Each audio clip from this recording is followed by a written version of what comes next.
Donna Haynes, the voice on many phones, passed away. Hi again and welcome. This is Links 007 TV News Report, and we'll be right back with the full and exclusive details to come. Welcome to Links 007 TV News Report, providing you with the best in local and international news updates. This is a place where you can get the most reliable and informative news information. Links 007 TV News Report.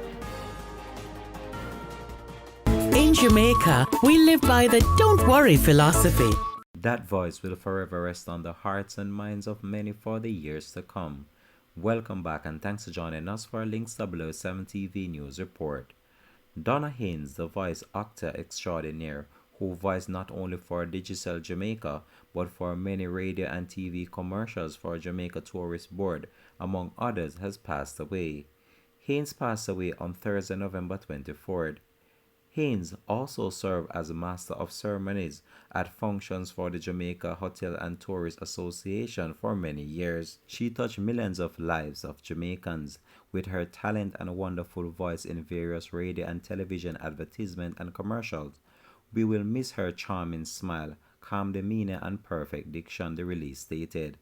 Meanwhile, Director of Tourism Jamaica Donna White described Haynes as a talented professional who was a pleasure to work with.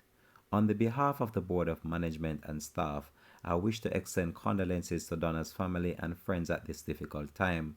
Donna was a professional, talented, and pleasure to work with. She will be missed, White said. She was a voice actor who applied her talent to many of the Jamaica Tourist Board international campaigns. Haynes most recently worked with the Jamaica Tourist Board, was lending her voice to the Jamaica Heartbeat of the World Global campaign that launched right before the COVID pandemic, the Jamaica Tourist Board said. A graduate of Immaculate Conception High School in 1976, Haynes was also a teacher at Alvernia Prep School and St. Joseph Teachers College for some time. We here at Links 007 TV just want to take this opportunity just to express our sincere condolences to her family and friends. This has been Links 007 TV News Report. Thanks for watching.